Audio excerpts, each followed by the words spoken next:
welcome to The Walk. Today I'd like to talk about King David, and that's a complex character there. He was a hero, but he was also a humble shepherd.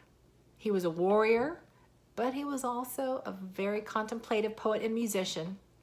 He was brawn, but also brains, because he was a political genius. Yet he was also a fool for a woman.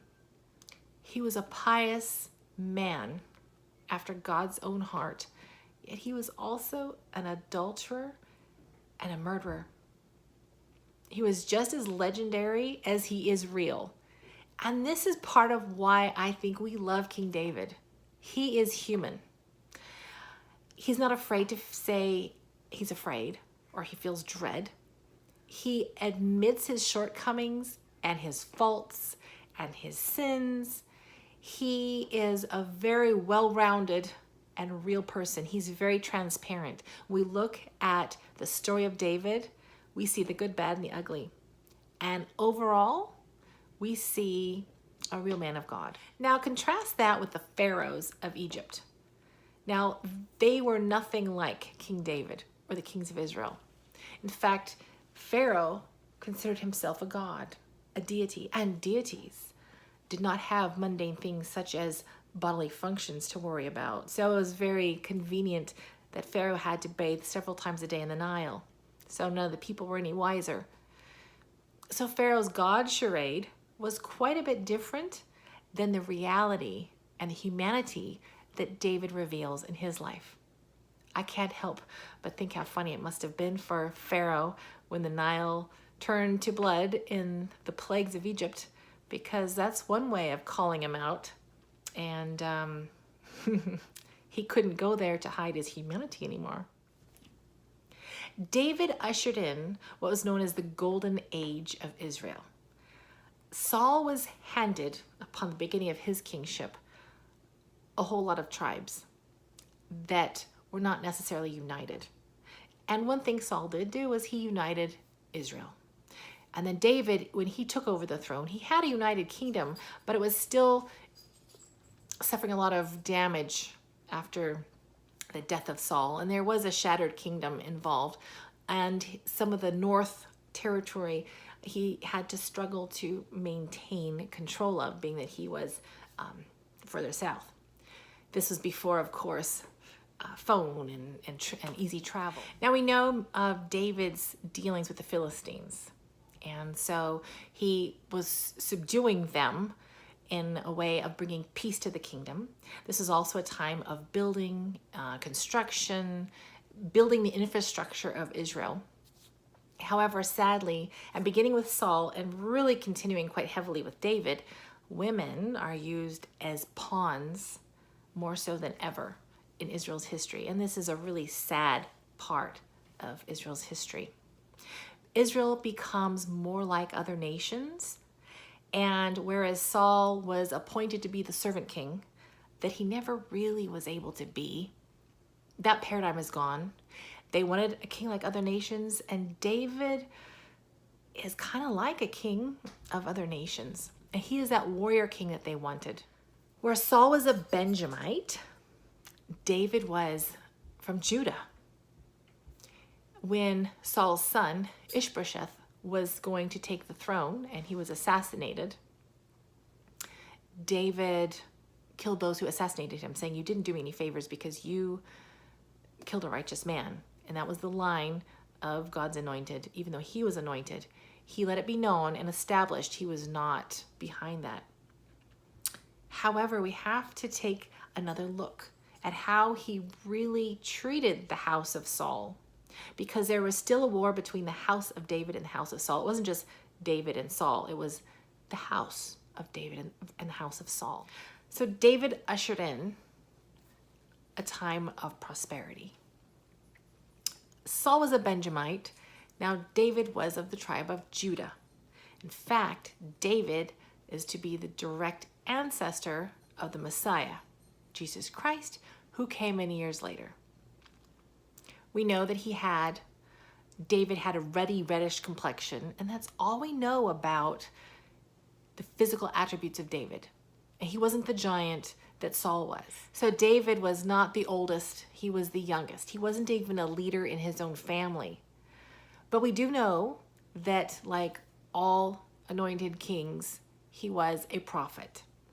And so even Acts 2 verse 30 mentions David as having been a prophet of God. After killing Goliath, David's fame began to spread. And this began Saul's jealousy. And soon the women were singing, Saul kills them by the thousands and David by the 10,000s. And the house of Saul and the house of David became enemies from the early time. However, it's very interesting to note that Jonathan and Michal, a son and daughter of Saul, really loved David. And they were the same peer group. They looked to him as a hero. And sometimes I believe Saul felt threatened by that as well. Now, in interest to the house of Saul versus the house of David, we have to go back to the Goliath story. And Saul had said that whoever kills Goliath gets his daughter Merab as a wife. See how, she's the prize. And so he offered her up for the prize.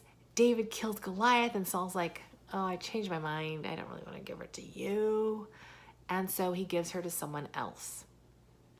That didn't help relationships. However, Michal loved him. And so Saul says, you can have Michal. David thinks about it and says, that's a good idea, because David is also ambitious.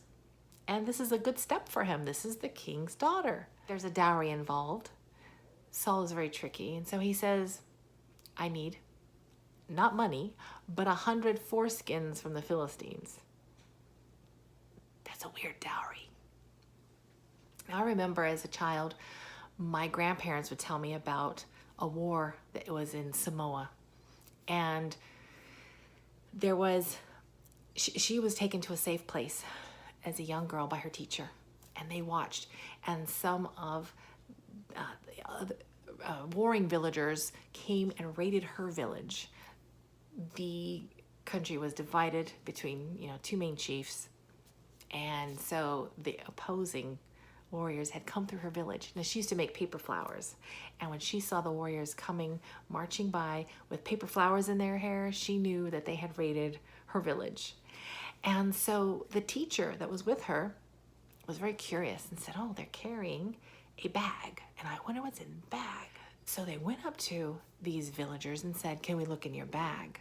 And my great-grandmother was a little girl at the time, and she says, I wish I never looked in the bag. In the bag was the trophies of war. For every enemy that they had killed, they had cut off an ear, and they had put it in this bag. And so how garish and horrible is that? But that's nothing new, because way back in the Bible, King Saul has done this to David. I want trophies, proof of your killings. I want body parts, and I want 100 foreskins from the Philistines.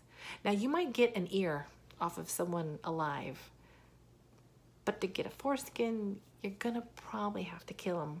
And so that means Saul is saying that David has to kill 100 of the enemy as a dowry.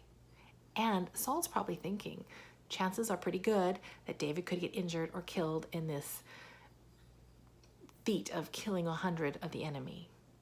So when David returns with 200 of them, Saul has no choice but to give Michal to him. And once again, Saul's jealousy is stirred because he thought he gave him an impossible mission. And not only was it possible, he doubled it. Now Saul, in all of his jealousy, had a plot to kill David while he was in his bed. Michal heard about the plot. She loved David, so she didn't want it to happen. She helped him escape out the back window, and she took the house idol, put it in the bed with goat hair, and pretended it was him. Why is there an idol in his house? Did you catch that? But sure enough, it says that in 1 Samuel 19:11, there was a house idol that she used. Why does an anointed man of God have an idol in his house? That's a surprise. It makes us pause and think too, as believers, Are there things in our life that shouldn't be there? Marriages were the best way to make alliances back then because you didn't have to worry about fighting. No lives were lost and everyone's happy, right? So he already has Michal, the daughter of Saul.